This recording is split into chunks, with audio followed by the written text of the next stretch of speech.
Ya, baik, Bu. Ya. Selamat siang, salam sejahtera bagi kita semua. Puji dan syukur kita panjatkan kepada Tuhan Yang Maha Esa, yang oleh karenanya kita diberi kesempatan untuk dapat menyelenggarakan kuliah tamu secara daring dengan tema peran molekular docking dalam pengembangan senyawa obat baru. Perkenalkan, saya Yonatan Eden yang akan memandu kegiatan kuliah tamu kali ini. Kami ucapkan selamat datang untuk yang terhormat Kepala Program Studi Farmasi,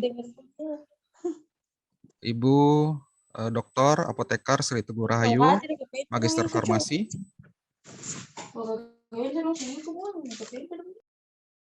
Ya, saya ingatkan sekali lagi untuk peserta mohon menonaktifkan mic-nya ya. Yang terhormat narasumber kita, Bapak Dr. Apoteker Hari Purnomo, Magister Sains, rekan-rekan dosen Prodi Farmasi Universitas Asa Unggul, dan peserta kuliah tamu yang saya banggakan. Sebelum kita mulai kegiatan ini, kita persilahkan kepada Ibu Kaprodi untuk dapat memberikan sepatah dua patah kata kepada Ibu Dr. Apoteker Sri Teguh Rahayu, Magister Farmasi. Kami persilahkan. Baik, terima kasih.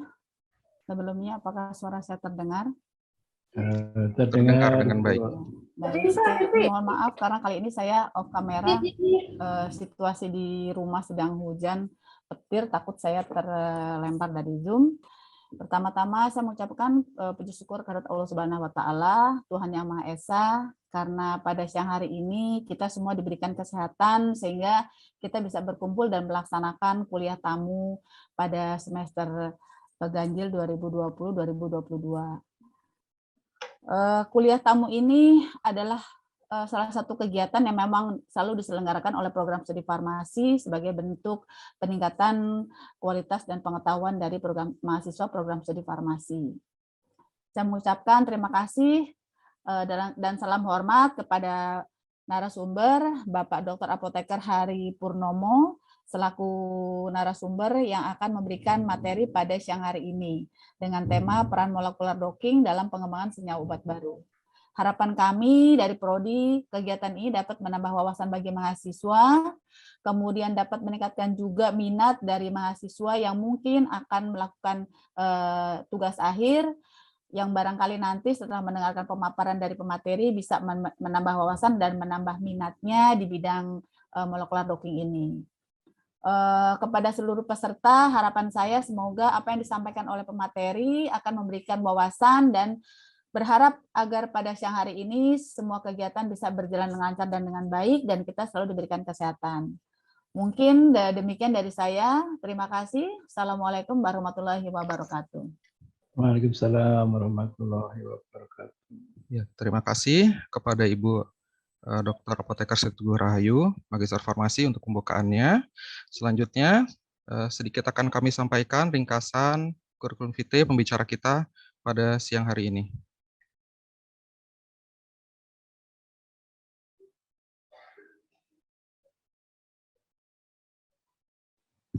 Dr. Apoteker Hari Purnomo, Magister Sains, lahir di Sleman 4 Agustus 1960, alamat di Ngaglik Sleman, daerah istimewa Yogyakarta.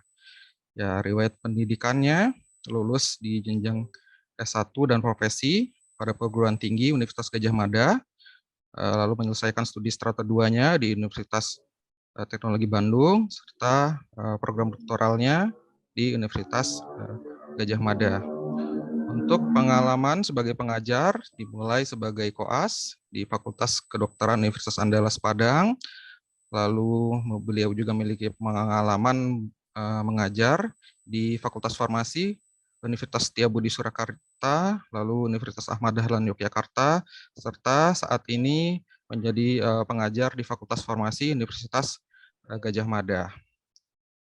Adapun beberapa penghargaan yang telah beliau terima, yaitu sebagai insan berprestasi dari Universitas Gadjah Mada, lalu sebagai inventor di Inovasi Indonesia Prospektif, penghargaan diberikan oleh Menristek dan LIPI, serta pernah juga menerima penghargaan Satya Lencana Karya Satya 30 di tahun 2017 oleh Presiden Republik Indonesia. beliau dari penelitiannya telah menghasilkan beberapa paten. Di sini tentang metode baru sintesis senyawa HP 2009, lalu senyawa analgetika antipiretika baru MH 2011. Ya, dari penelitiannya sudah tentu banyak sekali jurnal yang tidak bisa saya sebutkan satu persatu. Begitu juga dari hasil pemikirannya telah lahir beberapa buku. Kita bisa lihat bidang kepakarannya dari buku-buku yang telah beliau terbitkan, yaitu di bidang desain molekul ya di sini. Lalu di sini ada buku tentang HKSA juga, serta buku menyangkut kimia komputasi di farmasi. Nah, ini beliau juga aktif di media sosial bagi rekan-rekan semua yang ingin mengikuti sosial medianya di Facebook, lalu juga memiliki kanal YouTube ya berupa materi-materi yang diberikan sesuai dengan bidang kepakarannya. Baiklah, memasuki pemaparan materi. Materi akan diberikan selama 60 menit, diikuti dengan 20 menit sesi tanya jawab. Bagi peserta yang memiliki pertanyaan, kapanpun dapat langsung mengetikkan pertanyaan pada fitur chat kepada narasumber, Dr. Apoteker Hari Purnomo, Magister Sains. Saya persilahkan untuk menyampaikan materinya.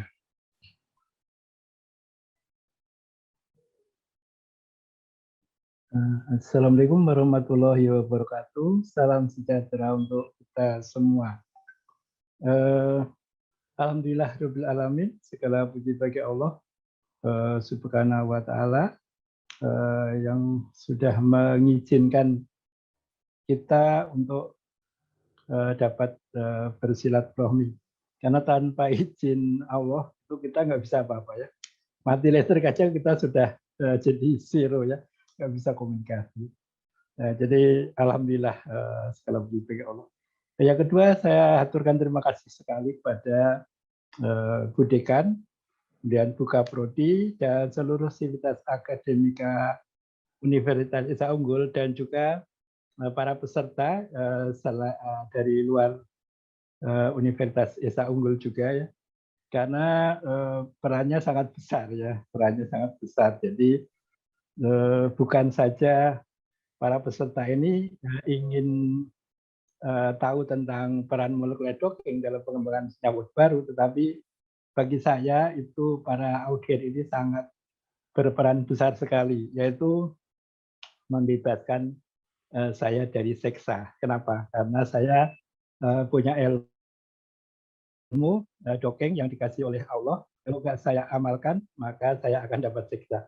Oh ya, di sini ada tadi saya lihat guru saya yang terhormat Bapak Sumantri, matur nuwun Pak Mantri atas kehadirannya. Akan saya mulai dengan slide pertama. Jadi peran molekuler docking dalam pengembangan senyawa obat baru. Nah, di sini ada 2 poin, yaitu molekuler docking dan obat baru. Ya. Apa itu molekuler docking ya? Ada beberapa yang sudah paham, sudah sangat familiar ya, seperti Pak Yonatan ya, sudah pernah ikut 12 jam kelas saya. Ya. Bu Sri juga ya. Nah, jadi molekuler docking itu adalah bagian dari CADD. Apa itu CADD? Computer Aided Drug Design. Nah, salah satu obat yang sudah pernah ditemukan dengan cara ini adalah lapatinib. Lapatinib itu adalah obat anti kanker yang ditemukan dengan metode komputasi ini hanya perlu waktu antara 5 sampai 10 tahun. Bayangkan dengan Taxol, obat anti kanker juga, yang ditemukan dalam tempo waktu antara 40 sampai 50 tahun. Ya, jadi sangat bisa memangkas waktu. Nah, ini apa? Saya bikin kaos ya, drug designer. Jadi farmasi itu sebenarnya adalah drug designer. Dia punya kemampuan untuk mendesain obat. Ya. Kita lihat penemuan obat dengan komputer. Jadi kalau zaman saya masuk kuliah tahun 79, itu kalau mau menemukan obat sangat susah. Kenapa? Karena belum ada software-nya ya. Belum ada software-nya sehingga kita pertama molekulnya harus baru. Nah, terus untuk apa? Ya belum tahu. Kita coba untuk analgetik, untuk antibakteri dan seterusnya. Jadi sangat-sangat melelahkan dan memakan biaya yang banyak. Beda dengan zaman sekarang. Zaman sekarang kita sudah dikasih perangkat sehingga kita bisa mendesain ya. Jadi seperti bikin baju, kita desain dulu ya. Obat juga gitu, bisa kita desain dengan komputer. Nah, CADD yang banyak dibahas adalah LBDD, yaitu Ligand Based Drug Design dan Structure Based Drug Design. Nah, kalau kita lihat, jadi yang kita bahas ini adalah obat yang bekerjanya dengan perantaraan reseptor, bukan obat misalnya kayak antasid ya. Kalau kita kemudian minum antasid itu nggak masuk dalam kategori ini. Jadi obat yang kita maksud ini adalah obat yang bekerjanya dengan melalui reseptor ya. Nah, di sini ada protein ya, kemudian di sebelah kirinya ada ligand. Jadi kalau misalnya di sini proteinnya tidak diketahui, ligandnya diketahui, itu bisa dengan ISAR. Kalau di sini proteinnya diketahui, kemudian ligandnya diketahui, ya ini bisa dengan docking, nah, dan seterusnya seperti ini. Nah, tapi yang sering dibahas adalah dua ini, docking dan ISAR atau HKSA. Ini hanya bentuk lain aja ya dari skema tadi ya. Jadi topik kita di sini adalah molekuler docking, ya, molekuler docking.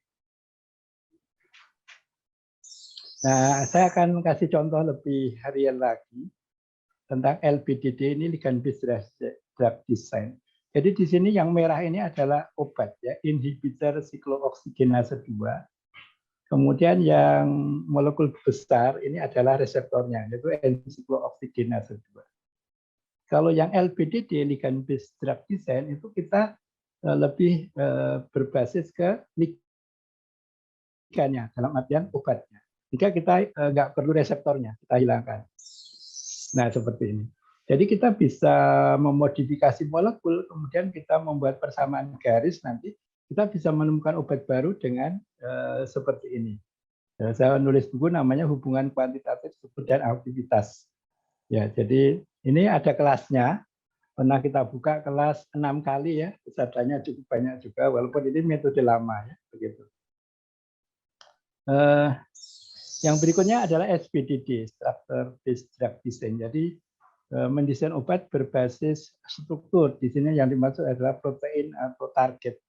Jadi kita tidak perlu yang merah, hanya perlu untuk pembanding nanti ya. Jadi kita seperti ini ya. Jadi kita bisa mendesain obat itu yang penting disukai sama enzimnya, sama targetnya. Tidak harus mirip dengan yang merah tadi. Ya, yang penting disukai ya. Gitu. Nah, kita akan bicara tentang molekuler docking ya, molekuler docking. Jadi sebenarnya ini ada linknya. Mungkin perlu saya klik. Tapi sebelumnya kita akan lihat yang namanya PDB ya, jadi protein data bank, protein data bank. Itu seperti apa? Nah, jadi protein data bank itu adalah bank data protein, ya, bank data protein. Ada suatu bank data protein yang dapat diunduh ya, diunduh di laman salah satunya RCSB.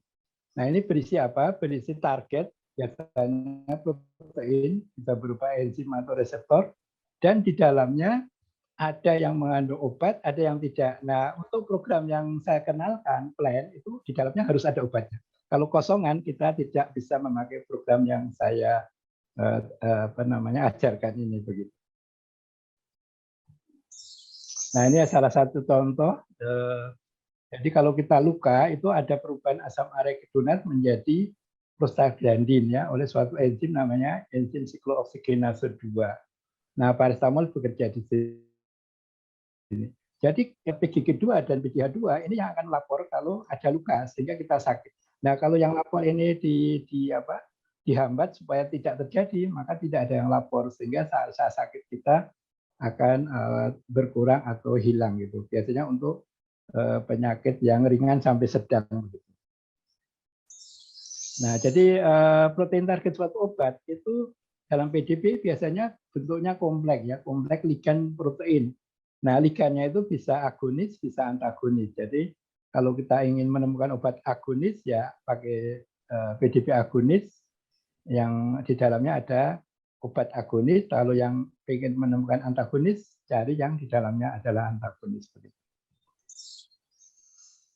Nah, ini kita salah satu protein yang berikatan dengan inhibitor dalam PDB adalah 6-CoG ya, kode 6-CoG yaitu suatu enzim siklooksigenase 2 yang berikatan dengan inhibitornya yaitu S58. Nah, S58 ini nanti bisa kita ambil kemudian kita kembalikan ya dalam validasinya begitu. Nah, untuk efek samping paracetamol itu bisa juga diprediksi dengan docking, yaitu dengan mendokingkan ke enzim yang bertanggung jawab yaitu enzim sitokrom P450 2E1 yang ada kodenya di dalam PDB tadi 3E6I ya, 3E6I. Jangan sampai keliru. Kadang-kadang I kalau keliru dengan 1 sudah beda. Nah, ini kenapa kok paracetamol itu hepatotoksik dengan pemakaian yang lama ya. Jadi bukan satu tablet langsung hatinya rusak, tidak, tapi pemakaian jangka lama atau dosis berlebih atau diberikan bersama obat yang memerlukan glutathione transferase sehingga bersaing. Nanti napkinya ini nggak kebagian enzim sehingga akan berinteraksi dengan sel hepat. Nah, seperti itu. Nah, kebetulan ada kodenya di sana 3E6I tadi ya untuk memprediksi hepatotoksiknya. Nah, pemilihan ligan dalam PDB akan menjadi replikan dalam validasi. Nah, ini tidak usah semuanya karena waktunya mungkin kurang banyak. Jadi ini salah satu contoh PDB anti COVID-19.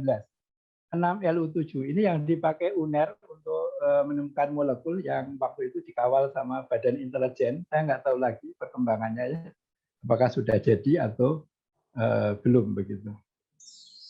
Jadi 6LU7 ini seperti ini, jadi berisi suatu protein atau enzim tepatnya yang berfungsi untuk replikasi COVID-19.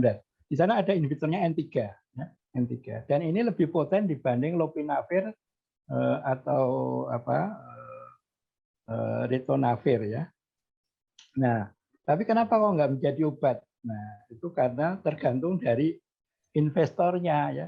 Kalau nggak tertarik untuk membuat N3, jadi N3 ini nggak ada, nggak diproduksi. Yang diproduksi yang lebih atau kurang poten yaitu lopinavir. Ya. Nah, jadi dalam prakteknya seperti ini. Nanti kita ambil ya. Kemudian kita kembalikan yang paling dekat posenya itu kita hitung RMSD-nya harus di bawah 2 angstrom. Nah, jadi ini PDB anti COVID yang lain ya. Karena waktunya pendek, kita hentikan dulu. Kita akan lihat ini software-nya ya, software.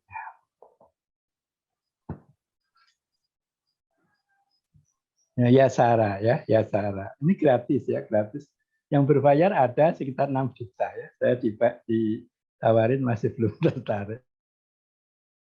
Karena kalau kita ngadakan ini pelatihan dengan berbayar kasihan pesertanya ya, sehingga nanti harus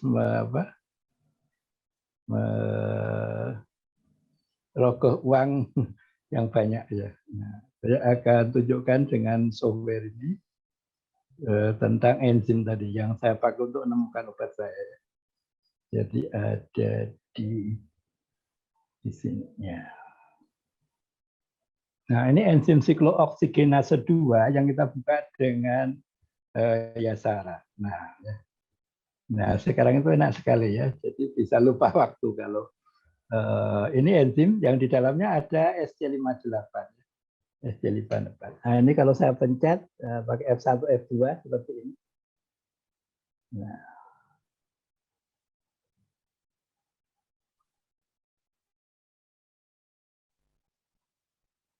ya, itu ya. Nah, begitu. Jadi ini bisa kita preparasi nanti,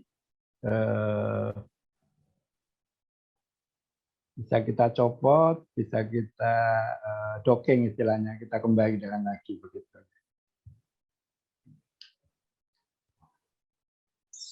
Nah, jadi kita akan memvalidasi. Apa itu validasi? Jadi kalau kita akan mendokengkan, itu kita harus memvalidasi.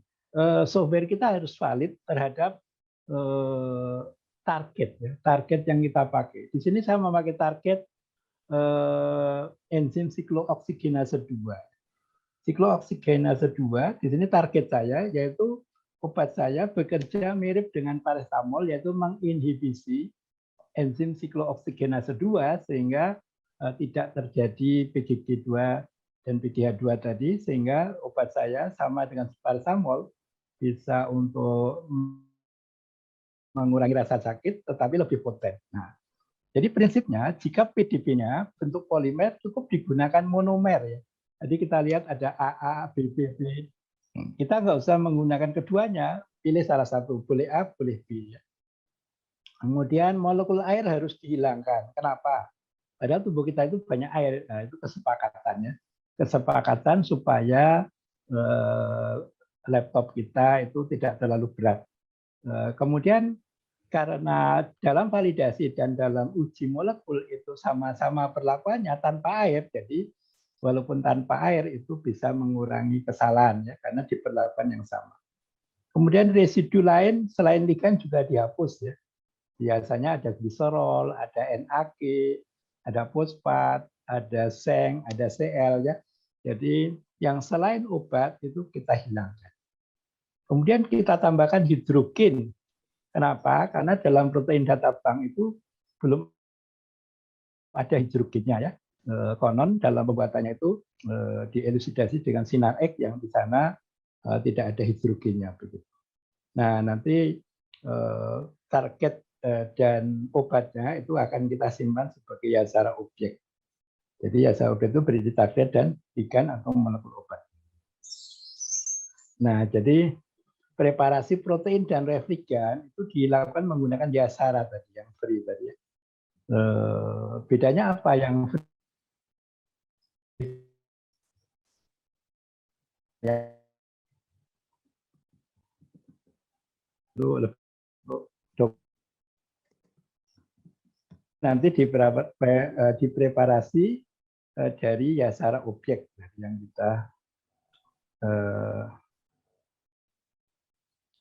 kita buat tadi ya. Nah, kemudian preparasi ligan. Jadi dalam validasi itu ligannya itu berasal dari referen ligan tadi yang kita buat menjadi banyak gitu ya. Biasanya 10 ya, dengan energi yang berbeda-beda. Sebelumnya dibuat di pH 7,4 pH tubuhnya.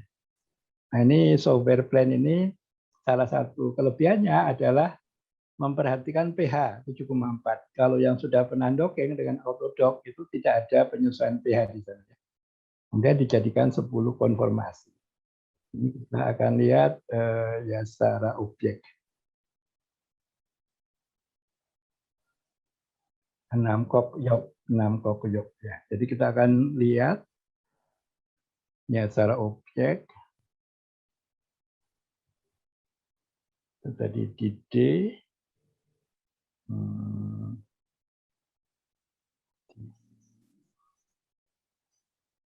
Universitas Esa Unggul 2021 ya. Ya, cukup banyak ininya.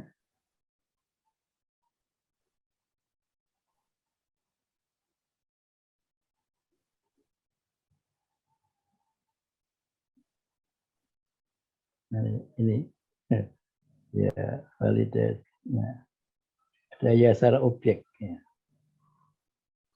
Jadi ini hiasa objek ini bedanya dengan yang tadi sudah kita preparasi. Ya. Jadi tinggal mengandung ini molekul A saja. Nah, di sini ada hemoglobinnya, ya. Ada hemoglobinnya. Jadi kalau kita seperti ini. Ya, jadi estimal 8-nya kalau saya warnain ya. Nah, jadi mengandung inhibitor siklooksidinase 2 dan enzim siklooksidinase 2 di apa? Yang di selain yang kuning ini ya. Begitu. Nah, jadi modal kita untuk dongeng itu ini ya. Jadi ada obat, ada target. Nah, nanti obatnya ini akan kita buat 10 konformasi dengan energi yang berbeda, kemudian akan kita dongengkan. Nah, yang paling mirip nanti akan kita hitung RMSD-nya.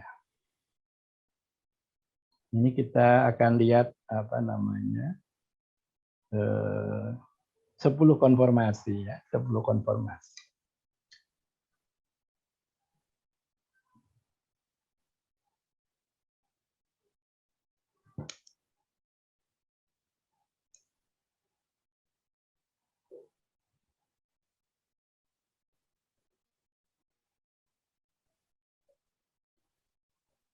Ya, jadi ini apa? Marvin atau bisa kita tengok di sini ya. Kita mau lihat ligand MOL2 ya. Jadi open kita akan lihat di D Universitas Esta Unggul.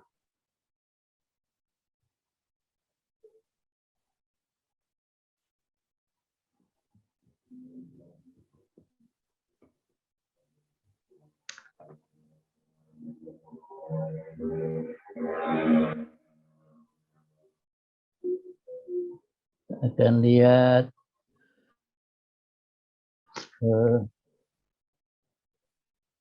ligand.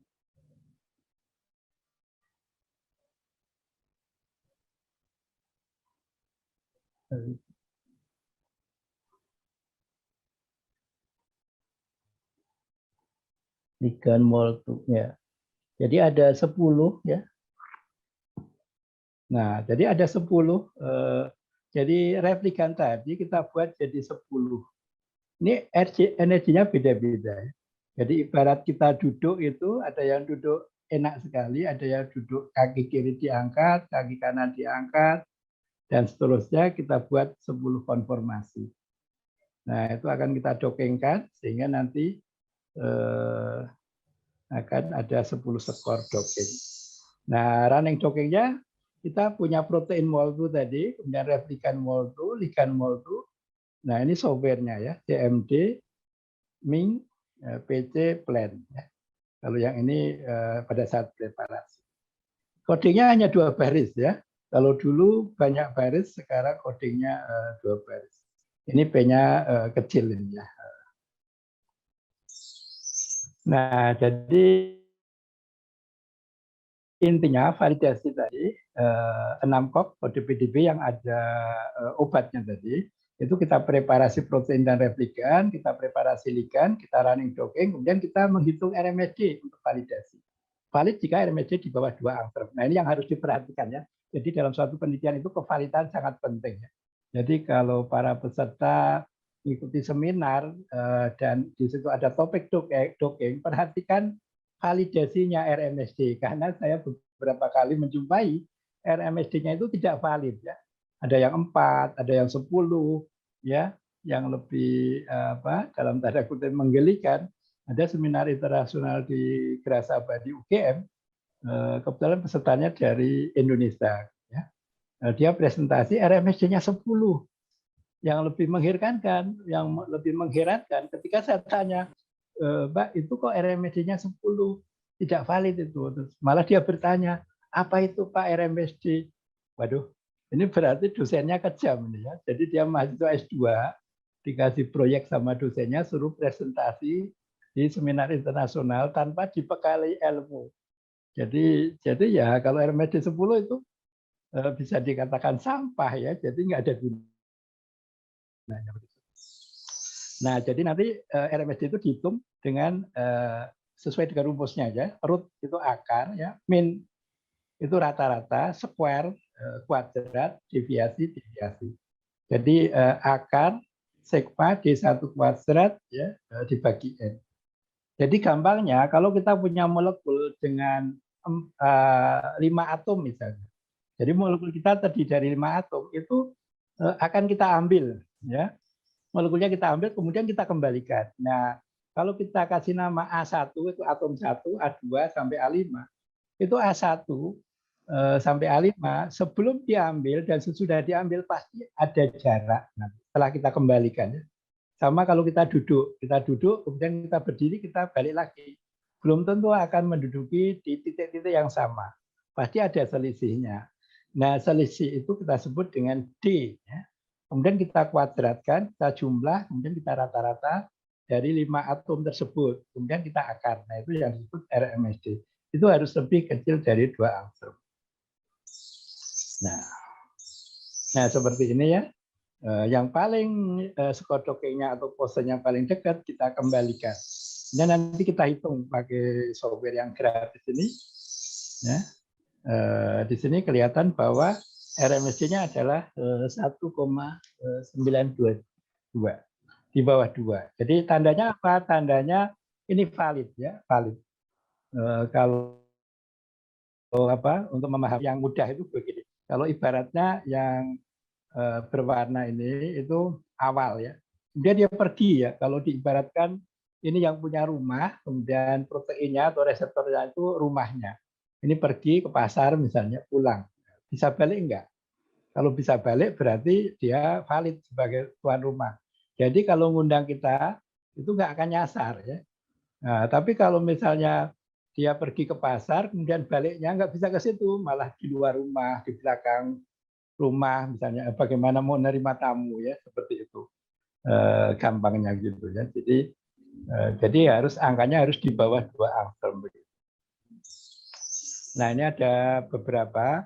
Nah, biasanya kelebihan di software plan yang saya pakai ini itu yang terstabil ya, yang paling minus biasanya langsung RMSD-nya paling bagus ya, paling kecil.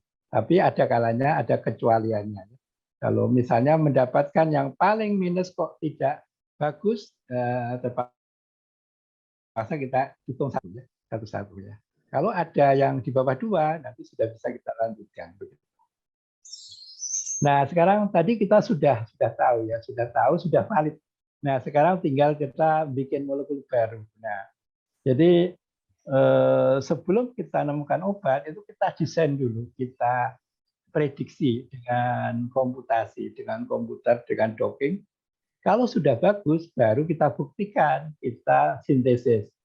Kemudian kita elusidasi, nanti terbukti strukturnya udah benar, kita uji in vivo misalnya. Nah, yang saya lakukan seperti itu, kemudian karena sudah terbukti kita patenkan.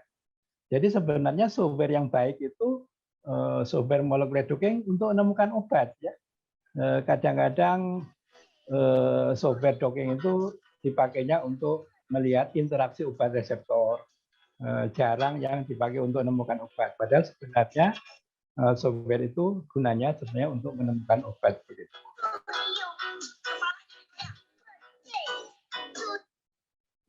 Cara mendesain molekul ya. Bagaimana kita mendesain molekul?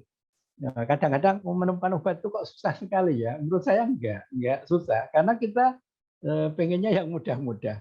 Kita perlu saya katakan apa penemuan obat dengan kearifan lokal ya, dengan lokal wisdom ya. Tolong nanti saya dikasih tahu kalau waktunya tinggal berapa gitu supaya tidak ngelantur. Jadi kita menemukan obat itu dengan kearifan lokal. Jangan niru barat ya. Mohon maaf pada para pakar yang kalau ngadakan webinar itu penemuan obat perlu dana 5 kali APBN. Saya kurang setuju, mohon maaf ya. Kalau kita bicara penemuan obat perlu dana 5 kali APBN, sampai kiamat, insya Allah Indonesia nggak akan menemukan obat. Kita punya prodi farmasi 300-an kalau tidak salah. tidak ada satupun temuan obat dari Indonesia. Mungkin akibat dari itu tadi, cara penyampaian bahwa menemukan obat itu susah sekali gitu ya. Saking susahnya tidak ada yang tertarik begitu. Nah, saya mencoba untuk mempunyai pandangan lain. Jadi kita perlu start of art ya. Nah, start of art-nya itu adalah paracetamol. Nah, kita akan lihat apa sih start of art. Nah, start of art itu adalah konsep yang digunakan dalam proses menilai dan menegaskan langkah baru dan inventif dan merupakan sinonim dari ungkapan prior art. Kata-katanya susah ya, tapi akan lebih mudah kalau langsung ke slide kedua. Nah, saya yakin ini sangat mudah dipahami ya. Para peserta tentu pernah lihat atau malah pakai pipet minum yang bentuknya lurus. Nah, ini yang disebut prior art ya. Jadi sesuatu yang punya kekurangan, terus kita menemukan hal yang baru. Nah, ini untuk orang sakit susah untuk minum ya. Nah, kemudian si punya ide ini dikasih cincin di sini sehingga bisa ditekuk. Jadilah pipet yang bisa untuk orang sakit. Jadi dia berbaring, kemudian nyedot, pipetnya ditekuk. Resleting, start of art ya. Resleting ini yang selain YKK ini melorot ini ya. Jadi saya ingat itu ada guru waktu SMA, biasanya murid siswa yang cewek di depan, gurunya ininya melorot seperti ini. Kemudian guru nanya, kenapa pada ketawa? Maaf Pak, researching Bapak kebuka. Ini karena nggak pakai YKK. Kemudian YKK punya ide, dikasih cenilan ini. Ini kalau kita balik ke sana, ada cenilannya itu mengunci. Ya. Nah, sehingga YKK ini tidak akan melorot ini ya. Walaupun ditarik ini nggak akan melorot. Nah, itu yang disebut dengan start of art. Sepeda misalnya, ada sepeda yang biasa, kemudian punya ide bagaimana sepeda bisa dilipat. Bagaimana mobil bisa dilipat, ya begitu ya. Nah, sekarang saya gunakan di obat paracetamol. Paracetamol itu kita jadikan start of art. Apa itu? Ya sesuatu yang punya kekurangan. Menurut saya paracetamol bukan obat yang ideal. Dia punya kekurangan hepatotoksik. Cuma kenapa sampai sekarang kok laris? Karena memang banyak penelitian yang berusaha memodifikasi molekul tapi semuanya masih gagal. Molekulnya berhasil menjadi lebih poten, tapi lebih toksik. Akhirnya kembali ke paracetamol. Itu yang mengganggu saya dari saya masuk UGM. Kenapa sih paracetamol kok jadi primadona? Apa nggak bisa dikalahkan? Alhamdulillah, akhirnya dengan izin Allah saya bisa menemukan obat yang lebih bagus dari paracetamol. Nah, apakah hanya paracetamol? Oh banyak. Banyak obat-obat yang bisa dijadikan start of art. Apa misalnya? Aspirin. Aspirin punya kekurangan apa? Mengiritasi lambung. Bisa nggak kita bikin obat yang sama persis dengan aspirin tapi tidak mengiritasi lambung? Bisa dengan molekular docking ya. Ini saya pernah kuliahkan juga. Iya, aku berantakan enggak. Ya, terima kasih. Kemudian derivat penisilin. Derivat penisilin punya kekurangan enggak? Menurut saya punya. Apa itu? Banyak orang yang alergi. Bagaimana kita bikin obat yang bekerja seperti penisilin tapi tidak menimbulkan alergi? Bisa. Kita buat molekulnya beda. Targetnya sama. Ya. Tetracycline. Tetracycline ini sebenarnya banyak membawa korban dulu ya karena pemilihan dokter yang kurang tepat untuk drug of choice sehingga banyak anak-anak yang zaman dulu sekarang sudah tidak kelihatannya. Jadi giginya kuning ya. Jadi karena obatnya sebenarnya bukan tetracycline tapi dipilih sama dokter tetracycline sehingga gigi anak-anak yang sedang tumbuh itu akhirnya kuning ya. Dikira nggak pernah gosok gigi padahal itu tetracycline. Ini termasuk yang banyak memakan korban ini ya. Nah, kemudian mefloquine, apa kekurangannya? Ini anti malaria yang beberapa sudah resisten. Sehingga kita bisa buat molekul baru yang beda strukturnya, tapi bekerja di tempat yang sama. Tamoxifen, ada nggak kekurangannya? Ada, efek sampingnya bisa dicari nanti ya. Jadi tamoxifen ini misalnya bisa ke mata dan sebagainya. Kemudian asanaptiricin ini juga ya. Jadi obat-obat yang punya kekurangan itu kita jadikan start of art sehingga kita menemukan obat yang lebih baik ya dari yang ada. Nah, kemudian kalau sudah kita desain molekul, maka dilakukan molecular docking. Karena ini contoh ini penemuan saya dengan pembanding paracetamol, maka saya lakukan molecular docking paracetamol untuk mengetahui skor dockingnya. Molekul saya harus lebih bagus dari ini. Nah, dari sini saya mendesain molekul baru yang lebih poten dari paracetamol. Kemudian mendesain molekul baru yang mempunyai efek samping hepatotoksik yang lebih kecil. Karena tadi ada kode enzimnya 3E6I tadi, maka saya bisa memprediksinya dulu dengan molekul docking. Kemudian bisa juga kita prediksi parameter farmakokinetik ya, dengan PKCSM. Jadi ini banyak software yang bisa kita pakai ya. Jadi sebelum kita sintesis itu kita bisa memprediksi lethal dosis atau keamanan molekul saya dibandingkan paracetamol gimana, begitu. Atau ED50 prediksi saya lebih bagus nggak dengan paracetamol. Nah ini kalau prediksi tadi dengan ECOSAR ya. Kalau ini bisa dengan PKCSM tadi. Kemudian yang harus dilakukan lagi adalah mudah disintesis. Ya, jadi kalau kita mau menemukan molekul baru yang benar-benar diminati investor itu mudah disintesis ya, begitu. Ada rekan ini menemukan molekul dengan 7 langkah reaksi dan randomnya kecil. Nah kira-kira investornya tertarik enggak? Saya yakin enggak. 1 langkah aja saya nyarinya bertahun-tahun ya. Kemudian harus lebih poten. Ya. Jadi harus punya keunggulan. Molekul yang kita temukan harus punya keunggulan ya. Lebih poten, misalnya lebih murah ya. Kebetulan molekul saya lebih poten, lebih murah dan lebih aman ya, terhadap HEPA. Nah ini asal muasalnya bagaimana saya menemukan molekul yang lebih bagus dari paracetamol. Jadi paracetamol itu oleh sitokrom P452E1 itu akan dimetabolisme menjadi NAPKI ya, yang seperti ini tadi sudah ya. NAPKI ini, nah ini akan terjadi delokalisasi elektron ke sini, sehingga inti bensin di sini yang posisi sini itu positif. Nah posisi ini positif itu akan bereaksi dengan sel hepar yang bermuatan negatif dan bersifat irreversibel ya, tidak bisa balik begitu. Nah jadi di posisi ini ya, di posisi orto dari OH. Gitu. Nah penelitian selama ini itu memasukkan gugus di sini, ya. Memasukkan gugus di bensen ini. Makanya yang terjadi apa? Molekul itu lebih poten, tapi lebih toksik, lebih hepatotoksik. Nah, saya berbeda pandang. Saya cari asal muasalnya adalah terjadi delokalisasi oleh karbonil ini, sehingga nyedot elektron di inti bensin. Nah, selama ini nyedotnya 1 ya. Nah, kalau ini saya ganti isostate-nya NH2, maka nyedotnya kanan kiri. Jadi yang ibaratnya tadi nyedot 10, kalau dibagi 2, nyedot 5. Karena nyedot 5, maka di sini lebih atau kurang positif begitu. Jadi ini saya ganti NH2.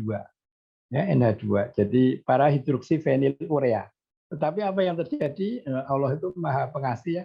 Saya pengen molekul yang sama persis dengan paracetamol, tapi lebih aman dan lebih murah. Ternyata sama Allah dikasih yang selain lebih murah, lebih aman, juga lebih poten. Nah, jadi reaksi saya dibelandangkan sama Allah. Ya, jadi ini saya hanya mengganti ini sebenarnya dengan NH2, tapi sama Allah terus dijadikan yang lain. Nah ini sebelumnya saya kasih informasi bahwa awalnya itu paracetamol bekerja dengan menginhibisi COX-3, suatu varian COX-1.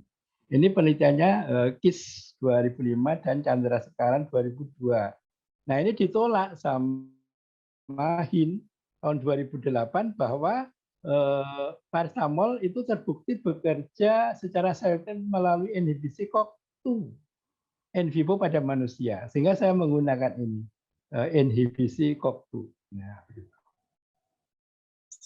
Nah, kemudian ini didukung oleh Qureshi tahun 2011 bahwa hasil docking menunjukkan bahwa di enzim COX-1, 2, dan 3 ini yang paling stabil itu di COX-2. Artinya apa? Artinya paracetamol nempelnya di sini, di COX-2, bukan di COX-1 atau COX-3. Nah, ini ya, jadi didukung oleh Qureshi. Nah, jadi saya memakai dasar ini untuk mendesain molekul saya untuk menandingi paracetamol.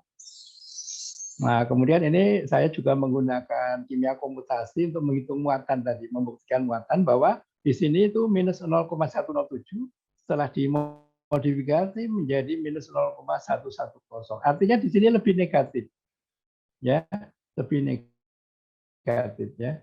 Jadi tadi kan masalahnya berikatan dengan sel hepar yang negatif. Jadi kalau makin negatif makin kurang berinteraksi dengan sel hepar sehingga efek hepatotoksinya juga berkurang. Dan itu sudah kita buktikan dengan uji in vivo dengan hewan coba begitu. Nah, jadi ini hitung-hitungannya. Kemudian setelah saya dikirimi yang tadi 1,3 bis para hidroksi fenilurea itu sebenarnya bukan molekul saya. Kalau saya mau jujur itu kiriman Allah karena saya hanya ingin merubah CH3 ini menjadi NH. Nah, tapi waktu itu kalau patennya penemunya Allah gitu kayaknya malah ditolak ya. Pak Hari kayaknya agak miring begitu ya. Sehingga saya aku penemunya saya. Tapi lama-lama saya kok nggak enak sama Allah ya. Kok ngaku-ngaku. Akhirnya namanya sekarang saya ganti ya. Namanya saya ganti menjadi Al-Getika. Al itu bahasa Ibrani Tuhan, Getika itu analgetika antipiritik. Jadi analgetik antipiritik kiriman Tuhan untuk bangsa Indonesia. Ya, jadi nah kemudian saya mendesain lagi. Kalau saya tambah inti bensin, oh jadilah MH 2011 lebih poten dibanding paracetamol, lebih ramah terhadap hepan. Kalau lebih murahnya tidak. Nah ini lebih mahal. Jadi makanya tidak saya unggulkan. Yang saya tawarkan di Kimia Farma yang Algetika. Nah, jadi di sini docking senyawa desain terhadap siklooksigenase 2 atau 6-POK adalah preparasi protein dan replikannya pakai yang validasi. Kita nggak usah bikin lagi. Kemudian preparasi ligan, senyawa desainnya kita preparasi ligan, kemudian kita running, kemudian kita hitung skor dan kita uji T. Nah ini hasilnya ya. Ini S58 minus 71, paracetamol minus 67, acetosal minus 72, Algetika minus 85, MH minus 95. Jadi skor docking ini makin minus makin poten ya. Jadi paracetamol minus 67, Algetika minus 85, ya ini ED50-nya makin kecil. Nah ini yang penemuan yang sering disampaikan para pakar bahwa menemukan obat perlu 5 kali APBN. Mohon maaf saya tidak setuju karena itu kita merdeka itu dengan Bismillah dan modalnya bambu runcing dan merebutin tank penjajah ya. Kalau kita merdeka dengan cara nabung supaya beli tank gitu, kayak nggak akan merdeka ya. Jadi penemuan obat juga seperti itu menurut saya. Kita harus punya cara sendiri. Apakah cara barat kita tinggalkan? Tidak. Kita ambil yang penting saja. Yang tidak penting nggak usah begitu ya. Karena di Jerman sekarang itu kalau penemuan obat sudah tinggal pencet robot. Saya butuh anti COVID 10 dari berapa juta misalnya. Tinggal pencet itu udah dapat sebenarnya. Nah pertanyaannya saya tanya ke teman yang sedang di Jerman. Jerman sudah belum ada anti COVID. Belum ada Pak. Kok aneh ya. Jadi bagi saya suatu keanehan. Sekarang kok belum ada obat anti COVID. Kelihatannya sudah dimasukin oleh unsur dagang. Jadi industri farmasi ogah. Ya, nggak mau bikin obat anti COVID ngapain? Untungnya nggak banyak. Lebih banyak untung kalau bikin vaksin. Makanya vaksin yang digalakkan. Kalau vaksin konsumennya adalah penduduk normal, sehat, tapi kalau obat yang sakit. Jadi makanya sampai sekarang tidak ada obat untuk COVID ya. Kalaupun ada, lopinavir dan sebagainya itu sebenarnya kalah sama N3 tadi.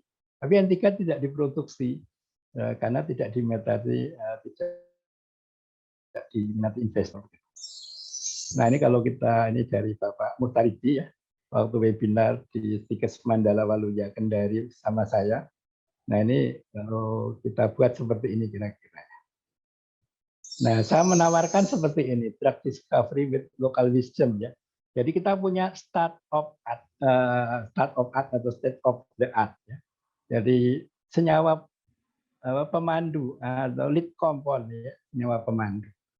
Kemudian kita uji in silico, jadi prediksi keunggulan. Ya, kita menemukan obat dari lead compound, kita menemukan obat invensi namanya.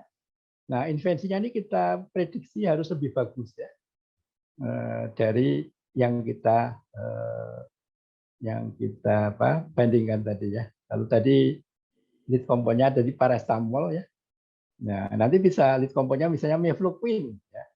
Nah, kita bikin molekul yang lebih bagus dari mefloquine. Dan kita sintesis, kemudian kita buktikan uji efek utama dan efek samping. Kemudian kita patenkan ya, sudah saya patenkan. Kemudian kita buat desain industri. Desain industri. Ya, kebetulan ini sudah dibuat sama Profesor Wahyudi dari Teknik Kimia ya. Dari Teknik Kimia. Jadi saya sangat berterima kasih karena jarang bahwa dengan data yang sangat sederhana, data penelitian saya yang kalau tidak salah di bawah 100 juta ya, itu sudah bisa dibuat desain industri seperti ini. Jadi reaktornya apa dan sebagainya. Luar biasa. Terima kasih untuk Prof. Wahyudi. Jadi tinggal nyari investor ya. Nah, jadi kita mau membuat berapa ya, berapa kilo gitu ya. Ya, begitu ya. Nah, bahkan di sini ada produk samping NH3 itu bisa dibuat pupuk ya. Kita ambil dengan sulfat pekat sehingga nanti jadi amonium sulfat ya. Untuk pupuk katanya ya. Jadi menghasilkan produk yang bernilai ekonomi gitu. Nah, kemudian kita uji preklinik lengkap ya. Tadi efek utama, efek samping ya. Efek utamanya kan baru pakai satu metode ya, metode Geliat. Nah, nanti bisa ditambahin metode yang lain. Efek samping kita uji juga penetapan kadar profil parameter ya. Uji metabolit, toksisitas akut, subkronik dan kronik. Ini pekerjaan ini sangat mudah kalau kita kerjasama. Kalau saya sendiri ya susah ya. Sehingga kita perlu kerjasama. Di Indonesia ini yang susah adalah kerjasama. Ya. Kadang-kadang masing-masing ingin meneliti sendiri gitu. Ya jujur saya nggak punya tim saya ya. Begitu. Kemudian uji klinik fase 1, 2, dan 3. Nah ini sudah saya patenkan. Ini yang MH 2011 ini sudah disetujui, tinggal bikin sertifikat. Sudah berapa bulan nggak jadi ya. Jadi saya juga heran ya. Di Jendhaki berapa bulan bikin sertifikat kok nggak jadi ya. Mungkin kekurangan tenaga di sana. Nah, tadi udah desain industri. Nah, ini saya setelah berjuang bertahun-tahun, akhirnya saya presentasi di depan Direktur Kimia Farma, Sung Wood ya. Dan waktu itu direkturnya tertarik ya, UGM-nya juga tertarik. Tapi saya menunggu tindak lanjutnya karena belum ada payung hukumnya, belum ada MO-nya. Nah, sehingga saya sangat berharap sekali molekul saya ini sudah saya ganti dengan nama Algetika ya, supaya tidak ada unsur subjek saya persembahkan untuk bangsa ya. Mudah-mudahan bisa jadi bahan baku obat Indonesia ya. Karena apa? Karena sampai sekarang 300 prodi farmasi di Indonesia belum ada yang menemukan obat. Sebenarnya agak sedih saya ya. Apakah sesulit itu? Kayaknya enggak loh. Cuma kita mindsetnya masih dibuat mindset lama sehingga kita ngapain menemukan obat begitu ya. Padahal ya menurut saya ya itu tadi ya suatu kebanggaan kalau kita dengan 300 prodi itu bisa menemukan obat. Nggak usah banyak-banyak, 1, 2, 3, 5, 10 gitu aja, nggak usah ratusan. Nah seperti itu. Jadi ini mohon doa restu para peserta Kimia Farma waktu itu kelihatannya serius sama UGM ya, tapi kok lupa atau gimana ya. Saya udah bilang, saya tidak mau jadi pemimpin proyek kalau ada proyek. Saya hanya ingin sebagai penemu. Jadi nanti kalau ada proyek silahkan dibentuk. Saya hanya sebagai penemu yang akan mengarahkan kira-kira apa yang akan diuji. Dan ternyata untuk obat baru itu saya baru tahu juga beberapa bulan. Ternyata untuk obat baru itu kita harus bikin industri. Nah kebetulan Kimia Farma sudah pengalaman membuat bahan baku obat, tapi obatnya lama seperti simvastatin dan sebagainya. Sehingga saya harus menggandeng Kimia Farma. Nah, kemudian akan diikuti oleh proses lainnya. Karena kita pertama itu ingin memproduksi BPO ya, bahan baku obat. Jadi cita-cita saya itu Kimia Farma membuat bahan baku obat yang namanya Algetika, kemudian konsumennya itu seluruh industri farmasi di Indonesia. Nah, kemudian Kimia Farma kemarin bilang, oh saya juga pengen dong Pak bikin sediaannya. Oh ya silahkan. Tapi yang utama adalah Kimia Farma membuat bahan baku obat Algetika. Konsumennya adalah seluruh industri farmasi di Indonesia. Ada pertanyaan, nanti silakan. Misalnya, oh bahannya apa, dan seterusnya.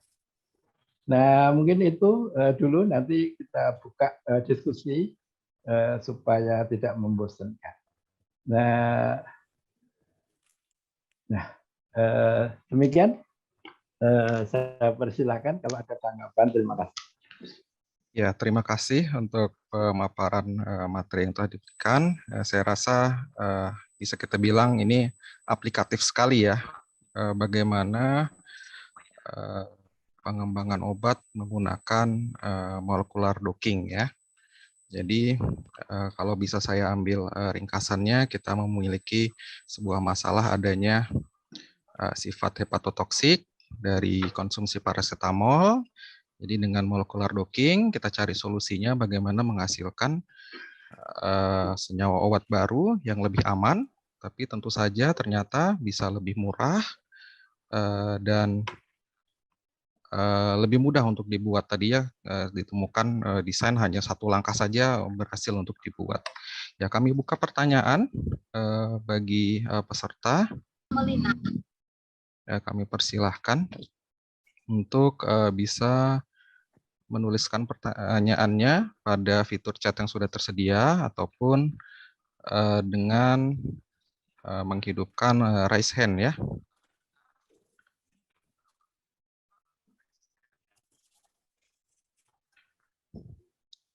Oke, sambil menunggu pertanyaan, Pak, mungkin saya pancing dulu dengan pertanyaan lain ya, Pak. Jadi, silakan. Ya, kalau di Universitas Esa Unggul di Prodi Farmasi kami itu baru ditemui mata kuliah pemodelan molekul obat itu di semester 6.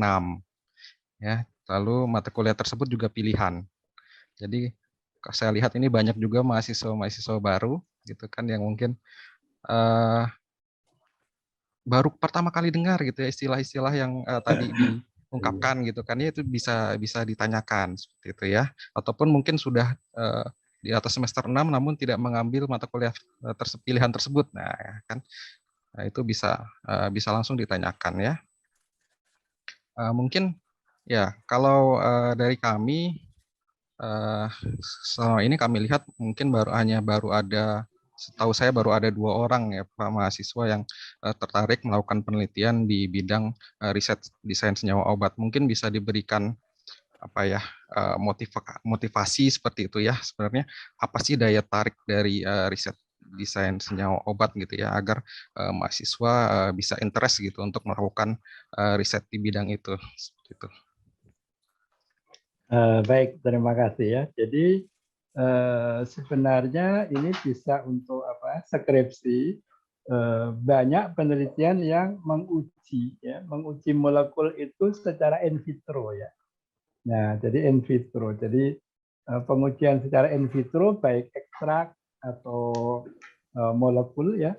Nah, kalau ekstrak itu nanti bisa dicari di jurnal itu kandungannya apa begitu, pendekatannya, kandungannya apa. Nah, kandungannya apa itu nanti kita dokengkan terhadap target sehingga apa? Sehingga nanti diharapkan penelitian in vitro tadi itu dilengkapi dengan in silico atau docking. Dan docking yang benar adalah yang bisa mendukung ya. Artinya misalnya ada 2 molekul ya. Secara in vitro molekul A lebih bagus dari B secara in vitro ini. Nah, secara docking harusnya molekul A juga lebih bagus dari B. Nah, seperti itu. Sehingga untuk skripsi sangat menarik ya.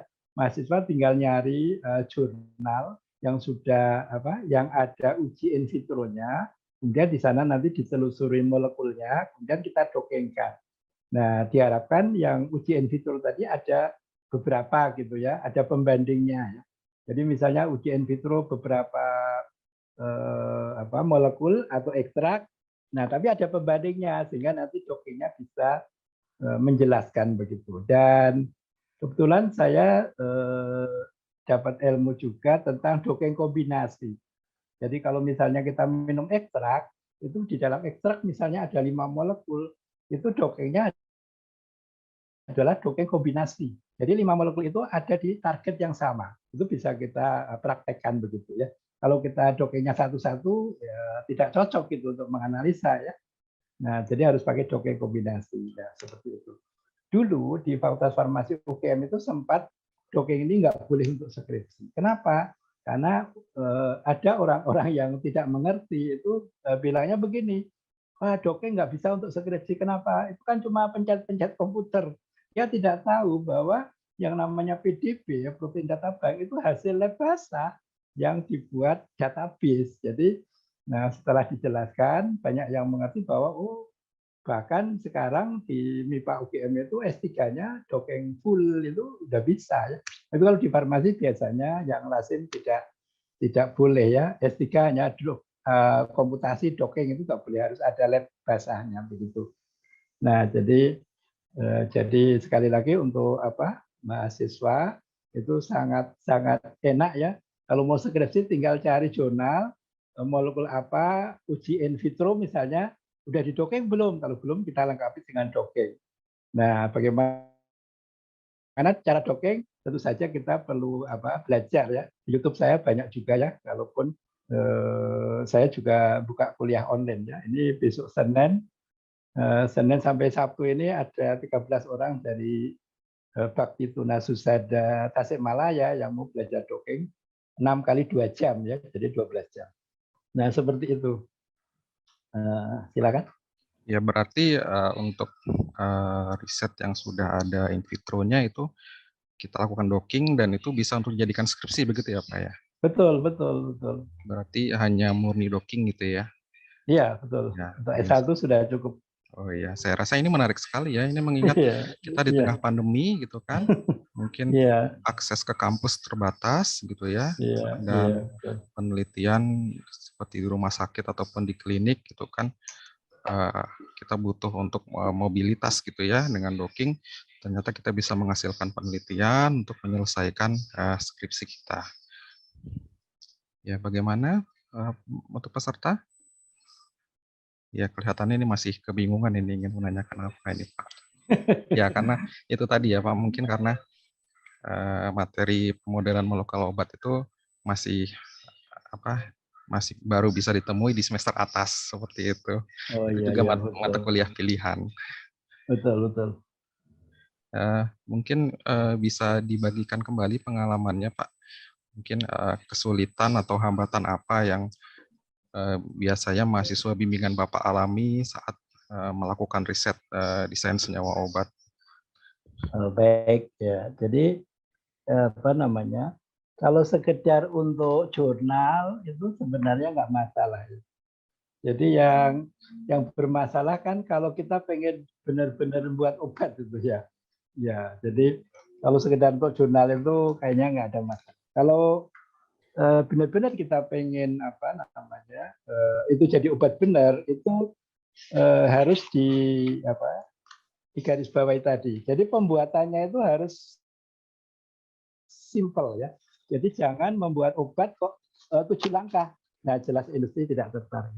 Mungkin bisa saya sampaikan bahwa peneliti untuk sampai ke investor itu lewat jalan. Nah, di jalan itu ada yang sangat terkenal. Itu namanya jalan lembah kematian namanya. Lembah kematian. Nah, banyak peneliti itu yang kecegut di situ. Kenapa? Karena sama investor ditanya, Bapak punya molekul? Ya Pak, molekul saya bagus banget, lebih bagus dari obat yang ada, bla bla bla bla bla. Terus ditanya, Kira-kira bikinnya gampang nggak Pak? Nah itu, bikinnya itu 7 langkah Pak. 7 langkah reaksi. Terus randomnya ya 10% Pak. Jadi obatnya sangat-sangat mahal. Nah itu kalau sama investor, pemilik modal langsung didorong aja. Bapak masuk sini ya, masuk lembah kematian. Makanya sampai sekarang tidak ada, belum ada. Harapan saya belum ada penemuan obat sintetik dari Indonesia. Saya sangat-sangat berharap dengan Kimia Farma dan UGM untuk menindaklanjuti ini ya Pak, Alketika. Karena itu molekul itu lebih murah dari paracetamol. Kenapa? Karena buatnya dari para aminofenol dan urea. Urea lebih murah dibanding astat anhidrat. Kemudian lebih poten, lebih aman terhadap PEPAR. Jadi molekul yang bagus ini itu sebenarnya ada di PubChem. Di PubChem. Jadi PubChem itu banyak molekul di sana. Untungnya di PubChem itu belum ada yang tahu kalau molekul ini bisa untuk analgetik antipiretik. Ya, dipatenkan untuk kanker kolon dipatenkan. Saya tengok, lu nggak ada efek kok dipatenkan. Nah ini orang luar negeri kalau punya uang kayak gitu.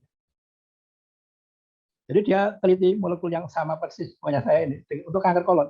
Udah teliti nggak ada efek, dipatenkan. Ada ya. Kemudian untuk fototermografi, untuk paten yang lainnya. Tapi untuk analgetik antipiretik itu belum diketahui sama orang luar negeri. Saya nulis buku, kebetulan terbit di Jerman. Awalnya saya sedih. Buku saya kok nggak laku ya. Saya nulis di Indonesia laku. Akhirnya saya bahagia. Kenapa? Di buku yang terbit di Jerman, itu saya kupas semua molekul saya. Padahal molekul saya ini hanya dilindungi di Indonesia. Jadi kalau orang Jerman baca buku saya, gitu, terus mereka punya uang dibuat, saya gigit jari. Gitu. Nah untungnya kok sampai sekarang belum ada orang luar negeri yang beli buku saya. Ada tapi orang Indonesia. Begitu. Jadi molekul saya ini pernah tahun 59 itu ditemukan oleh namanya Fred Applegate ya, orang Amerika ahli kimia. Kemudian ada molekul baru ini, molekulnya sama persis 1,3-bisparahidroksipenilurea dipatenkan. Untuk apa? Ya enggak untuk apa-apa, namanya orang kimia ya, bukan penemu obat. Jadi pokoknya ada molekul baru dipatenkan. Nah, 1959, 20 tahun kemudian hangus. 1979 sudah hangus ya. Kemudian saya tahun 2013 itu mengajukannya. Nah, jadi molekul ini nggak bisa saya patenkan. Yang bisa saya patenkan adalah cara membuatnya. Jadi Fred Applegate ini buatnya dengan COS, saya dengan urea. Jadi metode sintesnya berbeda, itu yang saya patenkan. Kemudian aktivitas. Fred Applegate orang kimia nggak mematenkan aktivitas, saya patenkan aktivitas begitu. Nah, nanti kalau udah 20 tahun ya, jadi 2013 tambah 20 tahun, 2033, itu molekul saya hangus lagi. Kecuali saya update. Nah, saya udah siap-siap untuk mengupdate punya efek yang baru. Ya, seperti itu. Ya, jadi saya sangat berharap mudah-mudahan Kimia Farma serius begitu ya. Ini barang bagus, saya tunggu ini. Soalnya saya juga ada waktunya menunggu ya. Karena saya juga pengen molekul saya ini bermanfaat. Jadi kalau misalnya nanti tidak ada tanda-tanda, ya saya berusaha untuk saya jual keluar gitu ya. Kemudian aja Kimia Farma sama UGM serius begitu ya. Karena beberapa produk bangsa juga seperti itu ya. Kayak anti kanker yang itu, yang kepala itu, elektroda itu ya, itu nggak diakui sama ID. Karena dijual di luar negeri. 4G tidak diakui, bahkan di dunia waktu itu tidak diakui. Dan ada negara yang menghargai, akhirnya sekarang kita pakai 4G, bikinan orang Indonesia. Ada yang penemu minyak ya. Jadi bagaimana menemukan minyak dengan rumus yang sangat secepat. Ya, kalau nggak salah dari ITB itu tidak diminati gitu ya, tidak diminati sehingga sekarang dipakai di Kazakhstan kalau nggak salah. Pak Habibie juga mengalami peristiwa ya, membuat pesawat CN235. Saya masih ingat itu. Orang yang tidak suka bilangnya apa? Oh, Pak, pesawat Pak Habibie nggak usah ditembak, nanti jatuh sendiri katanya. Sakit gitu ya. Tapi sekarang Pak Habibie membuktikannya dengan pesawat R80, pesawat paling efektif di dunia ya. Dibuat dan banyak pesanannya. Jadi kadang-kadang seperti itu ya. Mudah-mudahan sekali lagi mudah-mudahan Kimia Farma dan UGM serius tawaran molekul saya ini. Demikian. Iya. Jadi kalau dari yang disampaikan berarti memang kalau untuk sekedar penelitian ya standarnya skripsi gitu ya, mungkin tidak ada hambatan yang berarti begitu ya Pak ya. Masalah baru Iya, ya muncul. nggak ada apa, nggak ada masalah. Kalau Iya, mau beneran gitu ya. iya, masalah baru muncul ketika kita ingin benar-benar rilis produksi obatnya begitu ya Pak ya. Betul, betul, Iya, betul. iya. Karena sampai sekarang belum ada ya. Jadi dengan 300 prodi, mohon maaf ya. Jadi padahal kan banyak ya guru besar, dokter. Tapi kenapa kok nggak? Saya sampai gemes gitu ya. Apa kita nggak mampu? Harusnya mampu. Tapi mindset kita itu kan sudah seperti itu. Sehingga kita, kalau dari segi dana misalnya masa kita nggak mampu ya, nah, harusnya mampu ya. Oh kita misalnya balap mobil, balap apa aja bisa mampu kok ya. Dan dengan catatan itu dananya nggak sampai 5 kali APBN. Kalau 5 kali APBN ya ngatir begitu. Makanya saya ingin sekali membuktikan bahwa penemuan obat itu nggak seperti harus seperti barat gitu ya. Kalau barat itu ibaratnya mau jual bakso itu, kalau model barat itu ada pasar 20 kios di sana, dibeli semua. Terus satu kios untuk jualan bakso. 19-nya nganggur gitu. Kalau orang Indonesia enggak, beli satu kios, yang 19 ya silahkan, rezeki nggak akan tertukar ya. Kita buat bakso rasa yang ciri khas ya, rasa jengkol misalnya. Nah, jadi seperti itu. Jadi kalau orang Barat enggak, R-nya itu dipatenkan. Ya. Saya nggak perlu patenkan R-nya itu. Nah, sehingga dulu itu kerjasama dengan Free University Belanda itu R-nya dipatenkan habis 3 miliar. Kebetulan ada krisis moneter, kemudian molekul itu sampai sekarang belum jadi obat. Ada lagi pertanyaan? Oh ya, ini ada pertanyaan langsung ke saya Pak.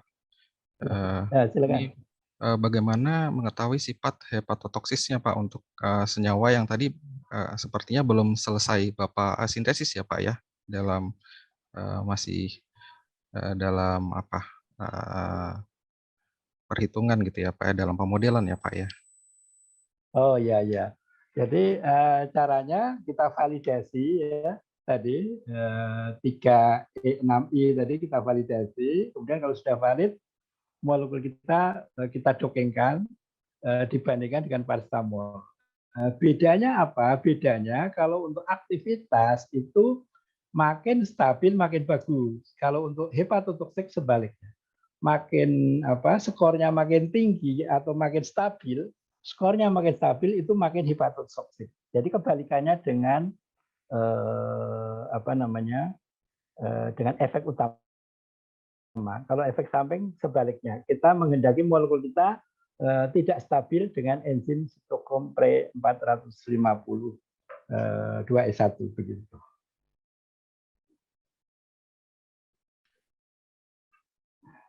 Ada lagi? Ya, mungkin ada yang masih menyimpan pertanyaan, masih dipersilahkan ya, karena saya lihat ini dari bagaimana teknik sintesis gitu ya, bagaimana penelitiannya itu dijalankan, sampaikan tadi dijelaskan juga teknik-teknik melakukan risetnya ini begitu gamblang dijelaskan ya. Dan saya rasa kalau kita baca jurnal kan tidak akan segamblang itu gitu kan ya. Jadi silahkan kalau masih ada yang menyimpan pertanyaan.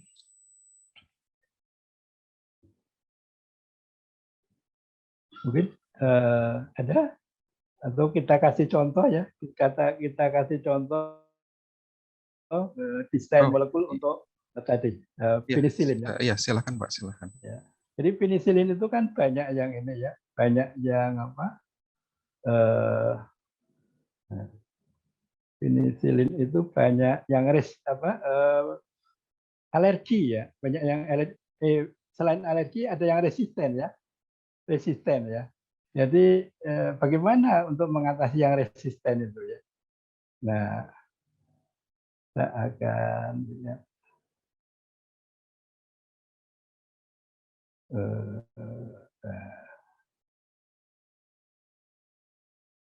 Jadi supaya tidak resisten, maka molekulnya itu harus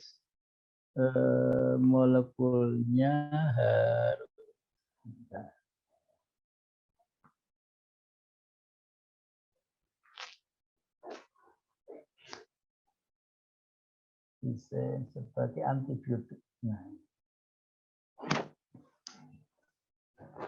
jadi kalau mau seminar apa itu kita cukup duduk manis di depan laptop ya, bikin masalah apa, bikin kelihatan.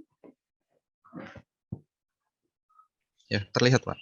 Nah, jadi saya mendesain molekul banyak ini. Ada EMA 2011, HPS3 dan seterusnya. Yang lebih poten dibanding kloxacillin.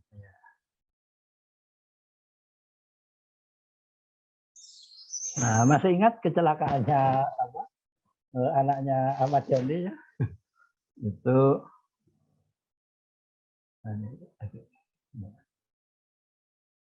jadi biasanya kalau kecelakaan itu ada operasi atau bedah.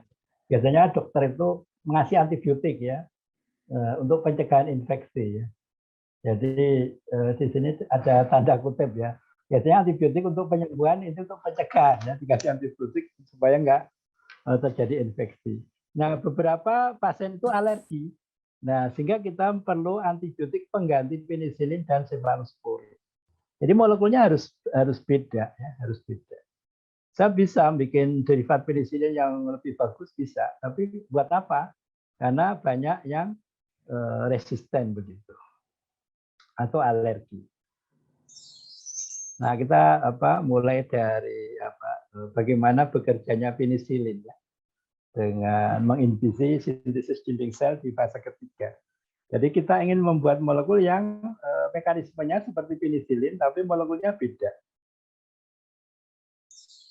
Nah, ini dinding sel, ada bakteri gram positif dan gram negatif. Hanya beda tampilan aja. Intinya di sini ada peptidoglikan ya. Peptidoglikan di sini yang ini peptidoglikan yang coklat ini ya. Ini tebal ya di ini terhalang. Di gram positifnya lebih tebal dibanding yang gram negatif begitu. Nah, jadi kita ingin menginhibisi sintesis peptidoglikan. Nah, ini desain molekul saya. Nah, nanti kalau ada yang tertarik bisa nanya, kok Pak Hari bisa molekul kayak gitu itu dari mana? Kadang-kadang udah saya tawarkan ini nggak ada yang nanya. Katanya, waduh nanti takut rahasia Pak. Enggak rahasia, kita kuliah gitu. Kok bisa dapat molekul kayak gini itu gimana ya? Nah, ini desain saya ya. Ini satu langkah reaksi semua. Nah, kemudian kita cari itu targetnya ya. Di sana ada 3 MCD ya. Structure of penicillin binding protein ya. From E. coli ya. Ini hasil kloxacillin ya, membentuk kompleks dengan itu RK. Nah, jadi kita validasi reparsasi protein dan replika, reparsasi ligan ya dari replika, kemudian kita dockingkan.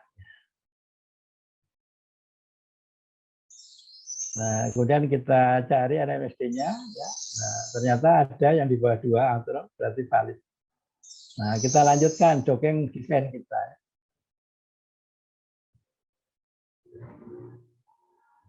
Nah, kemudian kita tahu hasilnya seperti itu. Nah, dari skor docking ini nanti kita lanjuti bukan hanya skornya, tapi interaksi obat protein ya, atau obat dengan enzimnya. Jadi nanti ada interaksi obat dengan asam amino dari enzim. Nah, itu pakai software yang gratis juga, namanya Lickplot dan Pymol ya. Itu pakai lisensi, tapi lisensi akademik. Jadi gratis. Syaratnya hanya email institusi begitu. Nah, kalau kita lihat di sini ya, ini hubungannya skor docking dengan efek suatu obat ya. Jadi dialanin itu skor dockingnya ini pada saat diangkut dengan enzim itu energi kompleksnya itu atau skor dockingnya minus 62.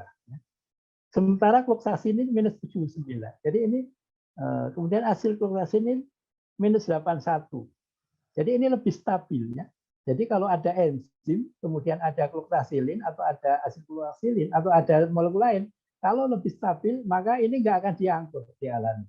Karena di alanin tidak diangkut, maka peptid duplikan tidak terbentuk sehingga dinding selnya nggak terbentuk, jadi bolong gitu kan. Nah kalau dinding selnya bolong ya sudah bakterinya mati. Sesimpel itu gitu ya. Jadi kita hanya ingin mendesain molekul yang bisa mengalahkan minus 62. Nah ya ini seperti ini. Jadi semuanya bisa lebih stabil dari minus 62. Ya ini pernah juga di buku saya desain molekul antibiotik. Nah, itu ada contoh seperti ini. Dan di sana ada molekulnya Profesor Sarjiman. Jadi Profesor Sarjiman ini bikin molekul ya, 2 molekul, kemudian diuji untuk antibakteri. Kemudian bisa membunuh bakteri. Kemudian saya tanya, Prof. Jim, kenapa molekulnya bisa membunuh bakteri? Saya ingin tahu penjelasannya. Ya bakterinya mati Pak Hari. Bukan itu. Maksud saya bagaimana menjelaskan secara ilmiah bahwa molekul Bapak bisa membunuh bakteri. Nah, kemudian saya kerjasama dengan beliau, saya minta molekulnya, maksudnya minta strukturnya, saya jadikan buku. Nah di buku itu saya jelaskan bahwa molekul prosarjiman tadi hasil dockingnya bisa lebih stabil dari docking dialanin. Artinya kalau ada enzim DACA, namanya DACA, itu kalau ada molekul prosarjiman itu ini nggak diambil, karena nggak diambil maka sintesis peptid duplikan tidak terbentuk sehingga dinding selnya bolong ya sehingga bakteri mati. Nah, jadi seperti itu. Nah, jadi ini hasil dari docking. Nah, ini dibuka pakai marvin kalau ini asam-asam amino dari enzim tadi DACA tadi. Nah, ini kalau saya tampilkan di marvin space ya. Ini asetilkloroksilin asli dari PDB yang dibuat dari lab basah ya. Jadi lab basah nempelkan enzim dengan asetilkloroksilin dan di sinar X jadilah database PDB. Nah itu kemudian ini kalau saya hidden enzimnya biar lebih jelas molekulnya seperti ini. Ini asetilkloroksilin. Nah, ini redocking-nya ya. Setelah kita ambil, kita kembalikan di sini. Nah, kemudian ini molekul saya, MH2011 di sini. Jadi molekulnya nggak akan melintang ke sini, nggak. Dia mencari posisi yang terenak, ya, terenak untuk interaksi dengan enzimnya. Nah, ini molekul desain saya juga, HPS3 2014A. Ini waktu saya S3 ya, tahun 2014. Jadi molekulnya ke sini, nggak akan melintang gitu, nggak ya. Nah, ini juga HPS3 2014B. Jadi skor dockingnya lebih stabil ya. Nah, tinggal buktiin aja ya. Tapi karena saya nggak fokus ke situ, maka tidak saya tindak lanjuti. Yang saya unggulkan adalah alketika untuk mendampingi paracetamol. Sebenarnya akhirnya nanti pengen menyaingi gitu ya. Bahasa halusnya mendampingi dulu. Kalau sudah didampingi nanti geser gitu ya. Begitu. Nah ini HPS3 2014C ya. Nah ini HPS3 2014D. Nah ini yang E, jadi ngumpul di sini semua. Jadi interaksinya nggak akan jauh-jauh. Jadi dari kelima senyawa tadi itu menyesuaikan lebih stabil dalam membentuk kompleks dengan enzim dialanin karboksipeptidase DACA dibanding dialanin. Hal ini berarti kelima senyawa mampu menggeser dialanin sehingga tidak terjadi pembentukan dinding sel bakteri tahap ketiga. Kesimpulannya berdasarkan molekul yang menggunakan plan, kelima senyawa berpotensi sebagai antibiotik yang lebih poten dibanding kloksasi. Nah, seperti itu.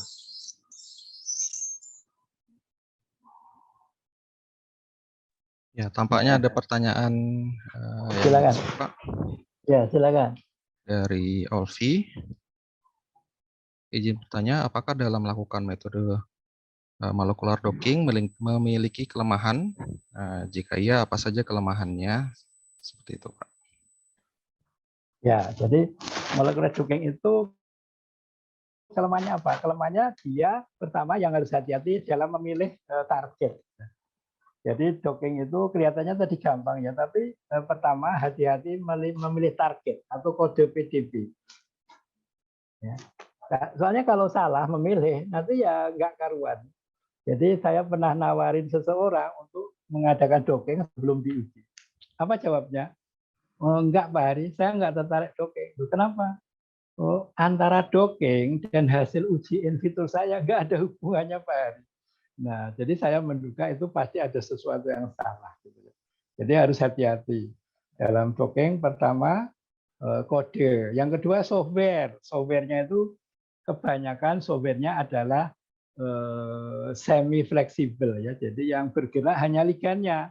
Padahal tubuh kita ini dua-duanya bergerak fleksibel ya, baik target atau ligan itu adalah dua-duanya fleksibel. Nah, beberapa software itu hanya ligan yang fleksibel. Contohnya Autodoc. Autodoc itu sangat terkenal ya. Saya yakin sudah ada yang pernah pakai. Itu yang fleksibel hanya ligannya. Nah, sehingga perlu dilanjutkan dengan molekuler dinamik ya. Karena apa? Karena tadi nggak sesuai dengan model tubuh kita. Jadi kalau nanti nggak sesuai ya hasil desainnya kalau untuk menemukan obat ya belum tentu benar. Nah, kenapa saya nggak menggunakan molekuler dinamik? Karena software saya Plan itu yang buatan Jerman itu dia dua-duanya sudah fleksibel dan sudah saya buktikan tanpa melakukan molekuler dinamik saya sudah membuktikan bahwa software Plan itu bisa saya pakai untuk menemukan obat dan antara desain, prediksi dan fakta itu matching cocok begitu ya. Yang berikutnya apa? Docking itu harus memperhatikan metabolisme obat ya.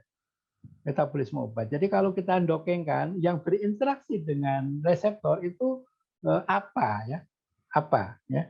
Karena apa? Karena kadang-kadang yang berinteraksi itu metabolitnya. Contohnya tamoxifen. Tamoxifen itu di sana ada inti bensin ya. Itu yang bekerja itu atau yang berinteraksi dengan reseptor itu metabolitnya. Ya. Kita harus belajar metabolisme obat bahwa kalau ada inti bensin yang tersubstitusi itu pada substitusi para itu akan terjadi hidroksilasi metabolisme. Sehingga tamoxifen itu yang bekerja berinteraksi dengan reseptor adalah hidroksitamoxifen. Nah, itu kalau kita salah mendokengkan itu ya nantinya salah begitu ya. Nah, kadang-kadang beberapa masih banyak di jurnal yang seperti itu ya. Jadi misalnya kapan itu saya menguji mahasiswa S3 gitu ya. Itu manotriose. Jadi triose itu nyambung 3 gitu. Triose nyambung 3 terus dilakukan docking bagus sekali ya. Dibandingkan doxorubicin ya. Kemudian diuji in vitro bagus sekali ya. Jadi semuanya kagum gitu ya. Keenam penguji kagum, hanya saya yang tidak. Kenapa? Saya bilang itu uji in vitro dan docking itu memang bagus. Tapi saya tengok molekulnya itu adalah ether. Itu akan termetabolisme. Jadi aldehid nanti. Aldehid dan alkohol. Nah, jadi saya mempunyai prediksi nanti untuk in vivo tidak sebagus itu. Nah, itu yang kadang-kadang dilupakan bahwa docking itu harus benar-benar yang berinteraksi dengan reseptor apa ya. Kalau seperti tadi tidak memperhatikan metabolisme nanti kecelek gitu ya. Pas uji in vitro docking sudah cocok itu begitu jadi in vivo loh kok nggak cocok. Ya jelas karena yang berinteraksi bukan obat induknya tapi metabolitnya. Nah, seperti itu. Misalnya ada lagi hesperidin. Hesperidin itu hesperidin yang ada gulanya. Nah, itu masih banyak yang mendokengkan hesperidin ya, hesperidin di jurnal internasional masih ada yang mendokengkan. Padahal faktanya yang berinteraksi adalah hesperidin. Nah, terus apa akibatnya? Hasil docking ya, saya pernah mendokengkan hesperidin dengan hesperidin itu bagus yang ada gulanya. Tapi kemudian ada penelitian dari Universitas Setiabudi itu menyatakan bahwa oh antara apa hesperidin dan hesperidin itu kok sama. Oh, berarti apa? Berarti gulanya lepas. Sesuai dengan prediksi saya bahwa gulanya lepas sehingga mau diberikan hesperidin ataupun hesperitin, mau ada gula atau tidak, itu nanti gulanya lepas. Yang berinteraksi dengan reseptor atau enzim adalah yang tanpa gula. Makanya hasilnya sama. Nah, seperti itu. Iya, terima kasih atas tanggapannya ya. Jadi kalau saya simpulkan tadi ya ada dua faktor. Pertama tuh human error ya, bagaimana kita memilih target proteinnya, lalu pemilihan softwarenya juga harus sesuai dengan kebutuhan penelitian kita begitu ya. Lalu juga harus memperhatikan metabolisme obat. Nah, ini yang sebenarnya keunggulannya farmasi dalam bidang desain obat ya, gitu. Walaupun mungkin desain obat ini berkaitan dengan ilmu komputer, berkaitan dengan bidang ilmu kimia, tapi kalau sudah bilang metabolisme obat, nah ini khusus untuk farmasi ya, yang bisa menyelesaikan persoalan-persoalan seperti itu. Nah, untuk pertanyaan seperti Di itu chat ya Pak kayaknya ya. banyak, di chat kayaknya Iya, banyak ya. pertanyaan. Nah, silakan. Ini pertanyaan selanjutnya. Dalam penggunaan molekular docking itu hanya melihat ikatannya saja. Lalu bagaimana urgensi molekular docking ya? Ya mungkin yang tadi ditekankan baru ikatannya saja ya Pak. Mungkin perlu dijelaskan lagi ya sebenarnya apa sih yang perlu kita lihat dari molekular docking tersebut ya Pak ya. Baik. Jadi molekular docking itu pertama skor ya, skor yang berbanding lurus dengan energi kompleks obat reseptor itu ada kaitannya dengan EC50 tadi ya. Kemudian interaksi obat reseptor ya, interaksi obat dengan asam-asam amino. Jadi dua hal itu yang bisa diketahui dari molekular docking ya, yaitu memprediksi aktivitas suatu molekul secara molekuler ya. Jadi misalnya paracetamol itu bisa menginhibisi enzim siklooksigenase 2 gitu ya.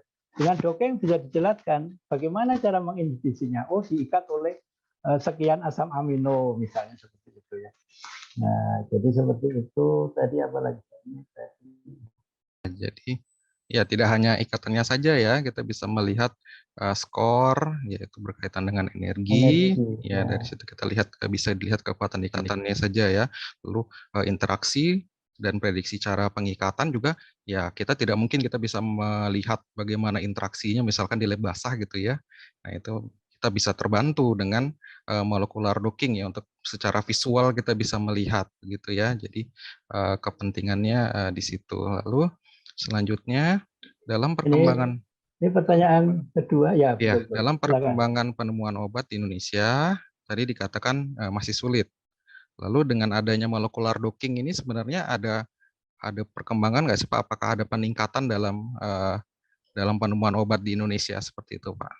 Ya, jadi kemajuan terakhir ini karena COVID ya. Jadi sekali lagi COVID ini sangat membantu ya. Jadi COVID ini di sisi lain itu sudah mempopulerkan kata penemuan obat. Dulu penemuan obat ini nggak populer ya, tidak populer. Bahkan saya kalau bicara penemuan obat dibully ya, sama teman-teman itu dibully. Ngapain Pak Hari penemuan obat? Mimpi Pak Hari hantu begitu. Tapi begitu ada COVID, semua webinar penemuan obat. Nah, salah satu kemajuannya adalah Badan Intelijen Negara ya, itu mengawal UNER ya. Mengawal UNER itu dengan molekular docking ini tadi saya katakan menggunakan PDDP 6LU7. Nah, waktu saya ikut webinarnya, tapi saya dilarang, Bapak nggak boleh nanya molekul, Bapak nggak boleh nanya skor, jadi saya hanya dengerin aja. Jadi mungkin nanti bisa ditanyakan di UNER ya, karena UNER menggunakan ini yang dikawal oleh Badan Intelijen Negara. Jadi ada hikmahnya, ada kemajuannya di situ. Cuma saya nggak tahu sampai mana begitu ya. Kalau kemajuan untuk saya, ya saya berhasil menemukan obat tadi, Algetika tadi yang Kimia Farma tertarik sama UGM, cuma masih belum ada payung hukumnya, jadi saya berharap serius begitu ya. Nah, jadi kemajuannya itu ya, jadi UNER sudah dikawal sama Badan Intelijen untuk menemukan anti COVID dengan target 6LU7 ya. Jadi supaya bisa menginhibisi replikasi COVID begitu. Yang berikut. Iya, baik. Untuk pertanyaan berikutnya, tadi diberitahukan bahwa nilai RMSD yang baik itu kurang dari 2 Armstrong. Lalu ditampilkan di slide tentang rumus RMSD, terdapat keterangan distance structure untuk RMSD lebih dari 3 Armstrong. Itu maksudnya seperti apa, Pak? Ya, jadi maksudnya tidak valid begitu, tidak valid. Jadi yang valid adalah kurang dari 2. Ya, kalau sudah lebih besar dari 3, kita sepakat bahwa validnya itu adalah lebih kecil dari 2 Armstrong. Ya. Jadi kalau lebih dari 2 itu sudah tidak valid begitu ya.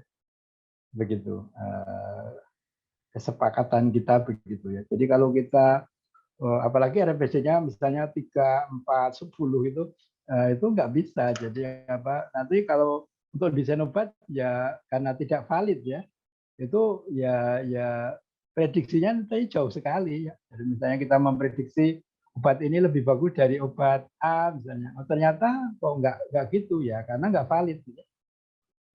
Berita juga gitu, berita harus valid ya, makanya kadang-kadang musim hoax, musim hoax gitu ya. Jadi dongeng juga nggak boleh hoax gitu ya. Ya, jadi dan masih banyak yang hoax gitu ya. Bahkan ini mungkin saya perlu cerita ya. Jadi saya pernah diajak ya oleh seorang peneliti dari kehutanan ya, nggak usah saya sebut ya, bukan Fakultas Kehutanan ya, bukan. Dari kehutanan itu ngajak saya karena saya di forward sama Pak Dekan Prof. Agung. Hari ini ada yang mau meneliti untuk anti COVID minyak kayu putih. Nah, kemudian saya cari kandungan minyak kayu putih, saya dongengkan terhadap beberapa target. Nah, saya belum bisa mendukung proposal bahwa minyak kayu putih kandungannya itu bisa untuk membunuh COVID. Beda dengan untuk saluran napas, itu hal yang berbeda. Kita ilmiah ya. Jadi kandungan minyak kayu putih bisa membunuh untuk COVID begitu ya. Saya belum bisa mendukung proposal itu. Kelihatannya mau bikin proposal ya di atas ratusan juta lah gitu ya. Saya nggak bisa mendukung Pak. Bapak ini agak kecewa. Kenapa? Saya lihat jurnal di luar negeri mendukung kok Pak hari ini gimana. Akhirnya dikasih jurnalnya saya. Ini Pak jurnalnya bahwa minyak kayu putih bisa untuk membunuh COVID ya. Terus saya baca docking itu sampai. Ternyata jurnalnya itu kira-kira ngomongnya gini. Kebetulan ada Pak Mantri di sini ya. Ngomongnya itu gini. Oh, di dalam minyak kayu putih ada 10 molekul. Yang 5 lebih bagus dari yang 5 begitu. Terus jurnal itu menyimpulkan yang 5 ini itu bisa untuk anti COVID. Loh di situ nggak ada analisis dengan pembanding. Pembandingnya itu ada yang sudah diuji in vitro untuk anti COVID. Nggak dibahas. Kenapa? Karena skornya jauh banget. Nah, jadi menurut saya jurnal seperti ini walaupun dari luar negeri itu menyesatkan. Ya. Jadi nggak semua jurnal itu mesti benar, enggak. Karena saya juga sudah membuktikan.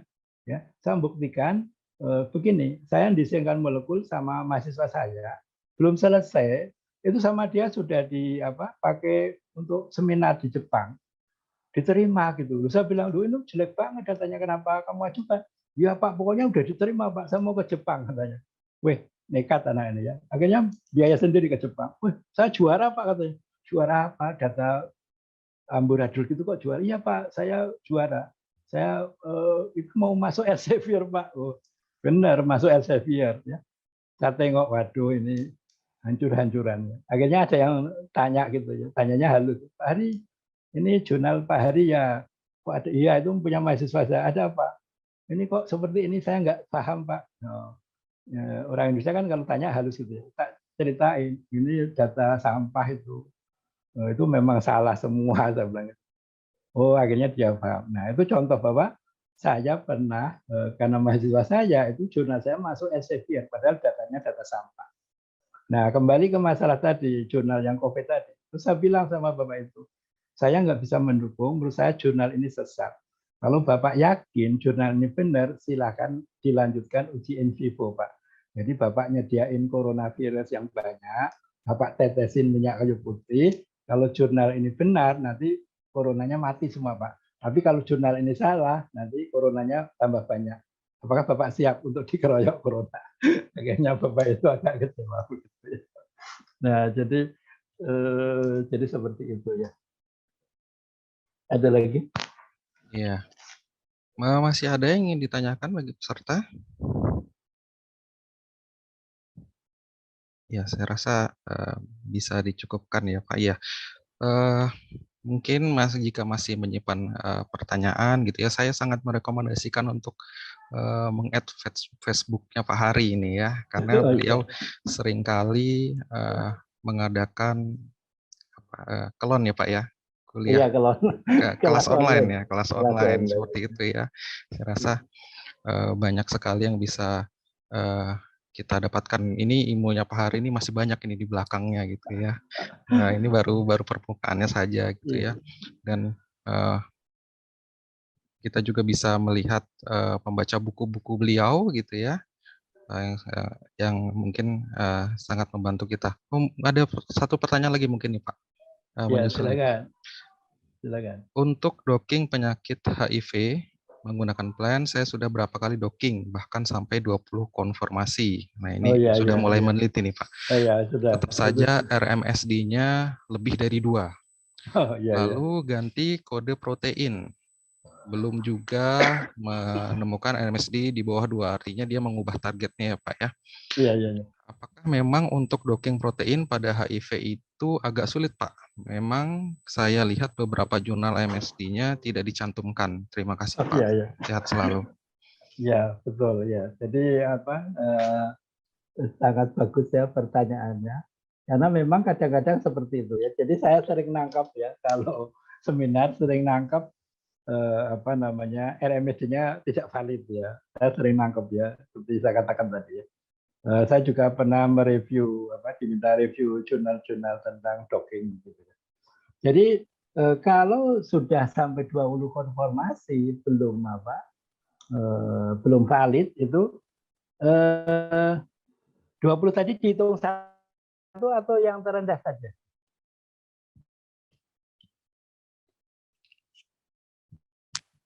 Mungkin bisa sama Ya, penanya.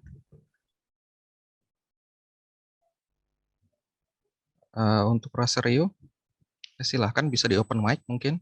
Silakan. Iya Pak, sudah dihitung Pak. Oh, udah. Oh ya, boleh. Oke. Jadi sudah dihitung satu persatu. Jadi molekul atau ligan yang besar itu memang RMSD-nya tidak gampang ya untuk memvalidasi. Sehingga kita lihat. Jadi caranya kita akan melihat target ya, mungkin targetnya sama tapi kodenya berbeda. Nah, perhatikan ligannya. Ya, perhatikan ligan natifnya itu kalau banyak itu cari yang sedang ya, yang sedang atau yang kecil supaya valid begitu. Ya. Seperti tadi 6LU7 ya, 6LU7 itu baru setelah 20 konformasi itu valid ya. Kenapa? Karena molekulnya gede. Sementara yang 5R7Y, kemudian 3E9S, kemudian yang lainnya itu 10 sudah valid. Nah, jadi validasi itu sangat tergantung juga dengan ligan natif. Jadi nanti kalau masih kesulitan bisa japri ke saya, nanti saya bantu kira-kira kode apa yang bisa valid begitu ya. Jadi memang kadang-kadang ada hambatan seperti itu. Nah, 6LU7 ini aneh lagi. 6LU7 ini itu kan 10 nggak valid, saya jadikan 20 ya. Kemudian yang 20 ini itu ada 2 yang valid. Itu untung saya ikat itu yang 2 itu. Ya, yang tidak saya ikat itu pindah pose. Ini belum pernah saya ngalami, ada molekul saya simpan, kemudian posenya berubah. Artinya dia gerak, jalan gitu loh. Nah, itu baru di COVID-19 ini saya menjumpai. Ya. Sebelumnya saya nggak pernah menjumpai. Kalau saya nyimpan molekul ya kemarin X, posenya ya besok X. Ini enggak, kok jalan-jalan. Memang selama ini saya meyakini molekul itu benda hidup. Kenapa? Karena antar atom itu ada gerakan ya. Kalau kita lihat spektra inframerah itu kan ada gerakan pegas, ada gerakan puntir. Tapi saya nggak mengira kalau molekul ini kok bisa pindah pose ya. Nah, jadi bisa dicek lagi waktu memvalidasi HIV itu langsung atau sempat jeda, misalnya ditinggal begitu. Iya Pak, terima kasih Pak. Itu waktu itu langsung Pak, langsung setelah selesai Langsung. doping langsung dihitung Oh, RMHD-nya. Dia Iya, tetap iya. paling kecil itu 3, Pak. Makanya saya iya, bikin iya. konfirmasi lain Ya. 20. Lalu tetap saja saya begitu, akhirnya saya ganti target Oke. gitu Pak. Ganti target Nah. dan belum valid sampai sekarang.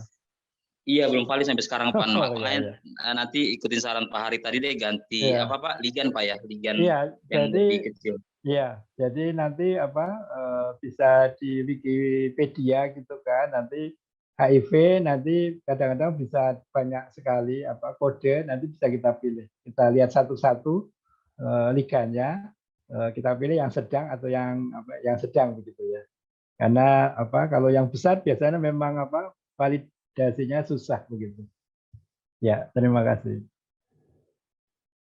Ya, karena sudah mendekati jam 3 sore ya, sangat terbatas waktu kita. Seperti yang saya sarankan tadi ya, mungkin bisa langsung japri Bapaknya gitu ya, melalui Facebook ataupun melalui WhatsApp gitu ya. Kita sudahi ya Pak ya, untuk Boleh. pemberian materi dan tanya jawabnya. Saya menunggu ini ya, dibuat grup ya. Oh iya, Jadi iya Pak. saya pengen yang ikut kuliah hari ini tidak berpisah hari ini aja. Jadi Oh iya Pak. bisa kita diskusi ya. Saya akan senang kalau bisa bantu yang bisa saya bantu begitu ya. Jadi nanti kita buat grup supaya grup itu bisa selamanya kita bisa silaturahmi. Iya, luar biasa sekali ya atas kerendahan hati Pak Hari. Oke,